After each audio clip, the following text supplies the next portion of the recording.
Hello everyone. We will learn the concept of power in Lecture 5 of PEC.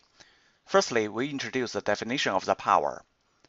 In the previous lectures, we've talked about the current. The definition of the current is a positive charge moved by electric field from A to B in unit time. We've also introduced the voltage. The definition of the voltage is the work provided by the electric field force while moving the unit positive charge from A to B. From the two definitions, we can see the direction is both from A to B. In other words, as we've defined, the reference directions of the voltage and the current are associated, which is discussed in the last lecture. Then let's discuss the power. Combining the definition of the voltage and the current, we know the power is the work provided by the electric field force in the unit time. It can be written as P equals dW over dt. We rewrite the expression in another way and write it as a dW over dq times dq over dt. dW over dq is just the definition of the voltage, and dq dt over dt is just the definition of the current. So P is U times I. According to the above discussion, you can know in the associated direction the work provided by the electric field force in the unit time is the energy absorbed by the element. So the power P absorbed by the element is U times I in the associated reference directions. The unit of power is watt. Watt is a British sinus.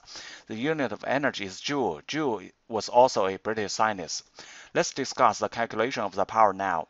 The direction of the voltage and the current is associated in the figure. According to the above definition, we know PA, in which A means absorb. PA equals to U multiplies I. If the calculated PA is greater than 0, the element is really absorbing a power. If it's less than 0, the element is really delivering the power. Why do we discuss this? Because in this equation, U and I are all reference directions. In other words, the voltage is positive or negative is determined by the calculated value.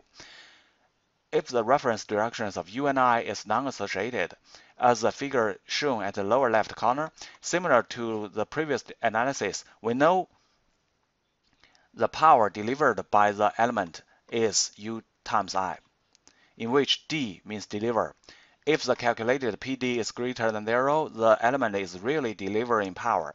If the calculated PD is less than 0, the element is really absorbing power. Then we have the first calculation method. P always equals U times I. If the reference direction of U and I is associated, the calculated power is absorbed by the element. If the reference directions of U and I are non-associated, the calculated power is delivered by the element.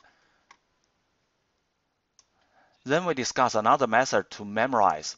For the associated reference direction, the power absorbed by the element is U times I. For the non-associated reference direction, according to the definition of the reference direction, we know if the current direction of the current I is from lower to upper, then the direction of the current negative I is from upper to lower. The reference direction of U and negative I is associated.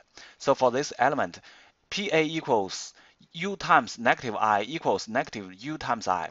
We'll calculate the result of U times negative I in the associated reference direction. The power absorbed by the element is negative U times I.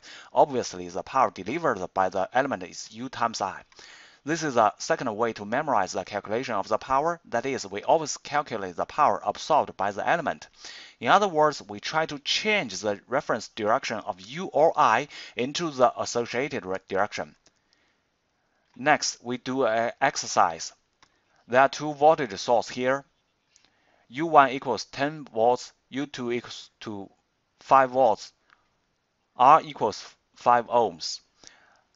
They are connected in series. We need to calculate the power of all elements.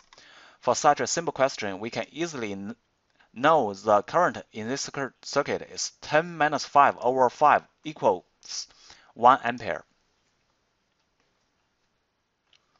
We can also easily know UR is 1 times 5 equals 5 volts. For the resistance, the reference direction of its voltage and current is associated, so the power it absorbed is 1 times 5 equals 5 volts. For U1, the reference directions of its voltage and current is non-associated, so the power it delivered is 10 times 1 equals 10 volts. For U2, the reference directions of its voltage and current are associated, so the power it absorbed is 1 times 5 equals 5 volts. Now we've completed the calculation. Let's take a look at the whole circuit. The total absorbed power is 5 plus 5 equals 10 volts.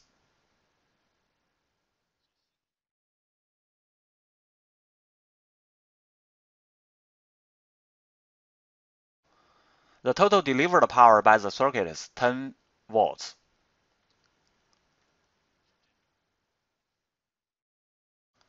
So that they are equal. It's not a coincidence. The conclusion is that the whole power delivered in the circuit equals the whole power absorbed in the circuit.